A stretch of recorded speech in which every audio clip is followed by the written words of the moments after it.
Hayda, nə qəşəng hava var. Sən kimdir? Salam qardaş. Salam. Sən məni tanıyırsan? Yox, kimsən ki sən? Necə yəni məni tanımadın? Mən seçilmiş insanam. Kimsən sən? Mən seçilmiş insanam. Sən nə qədər maaş alırsan?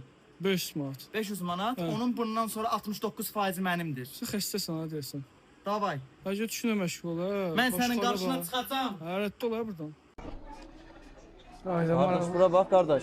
Kimdir? Ha, bu yenə gəldi ki bu, ha? Yemək yersən, Ha, yemək yeyirəm.